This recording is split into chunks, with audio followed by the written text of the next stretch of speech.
காலையில் சீக்கிரம் எழுந்துக்கிறது எத்தனை பேருக்கு கஷ்டம்? கையில் கை தூக்குங்க பார்க்கலாம். கையை கீழே போடு. ஏன் உனக்கு சீக்கிரம் எழுந்துக்கிறது கஷ்டம்? ஏன் கஷ்டம்? ஏன் கஷ்டம்? நீ நினைச்சுக்கிட்டு இருக்கிற எனக்கு எப்போத்துல இருந்தோ எனக்கு அது ஒண்ணுதாங்க பிரச்சனை, சோம்பேறிங்க நான். என் வாழ்க்கையில இது வரைக்கும் நான் சீக்கிரமா எழுந்துக்கிறதுக்கு மாத்திரம்தான் ரொம்ப கஷ்டப்படுறேன். நான் அப்படிதான் அப்படின்னு சொல்லிட்டு தான் நிறைய பேர் சொல்லுவோம். ஆனா உண்மை என்னன்னா, ஏன் உனக்கு எழுந்துக்கிறதுக்கு கஷ்டமா இருக்குன்னா, இது வரைக்கும் நீ எழுந்துக்காத காரணம் கிடையாது. நீ எழுந்துக்காததுக்கு காரணம் உன்னோட எதிர்காலம்.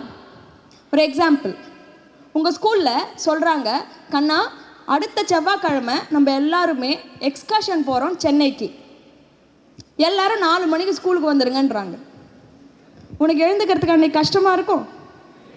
3 மணிக்கு அலாரத்தை வச்சுட்டு எழுந்துச்சா ஆயிடுச்சா ஆயிடுச்சா 3:30 மணிக்கெல்லாம் நீ எழுந்து அந்த ஹீட்டர் போட்டிருக்கோ இல்லையோ அந்த குளிர் தண்ணியில் குளிச்சுட்டு கரெக்டாக இல்லையா அந்த அரை இருட்டில் ஸ்டைல் பண்ணிக்கிட்டு மைய வச்சுக்கிட்டு 4 மணிக்கெல்லாம் ஸ்கூலில் வந்து நிற்பேன்.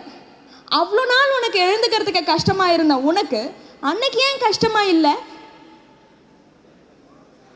ஏன்னா உன் மனசில் உன்னோட எதிர்காலத்தை பற்றி நீ செதுக்கின படங்கள் எப்படி இருக்குன்னா, நாங்கள் பஸ்ஸில் போவோம், பாட்டு பாடுவாங்க, நாங்கள் டான்ஸ் ஆடுவோம், நான் இப்படி பார்ப்பேன், நான் அப்படி பாப்பா. உனக்கு தெரிஞ்ச வரைக்கும் அந்த பஸ்ஸில் பஞ்சர் ஆகிருக்கலாம். ஆனால் நீ அந்த பஞ்சரை பற்றி யோசிச்சியா? உனக்கு தெரிஞ்சதெல்லாம் எக்ஸைட்மெண்ட் மட்டும்தான். அந்த எக்ஸைட்மெண்ட்டு நீ உன்னோட எதிர்காலத்தை பற்றி செதுக்குன அந்த படங்கள் எவ்வளோ பவர்ஃபுல்லாக இருந்துச்சுன்னா உன்னை படுக்க விடலை, எழுந்துக்குச்சு, சுண்டி இழுத்துச்சு. ஆனால் இன்னைக்கு அதே எதிர்காலத்தில் வர எக்ஸாமை பற்றி நீ நினைக்கிறது என்னன்னா, நான் போச்சு, எங்கள் மிஸ் என்னை கூட்ட போகிறாங்க, எனக்கு ஏறாது, இப்படி தான் நான் உட்காந்துட்டு இருக்க போகிறேன், நான்லாம் படிப்பே இல்லை. அதே எதிர்காலத்தை பற்றி பஸ்ஸு பஞ்சர் பற்றி நீ யோசிக்கல, ஜாலியாக மாத்திரம்தான் யோசிச்சேன்.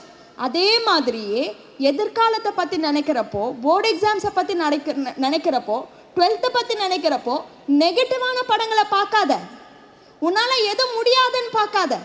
நீ எவ்வளோ பெரிய ஹீரோவா விஸ்வரூபம் எடுத்து படிக்க போகிறன்றதை பாரு.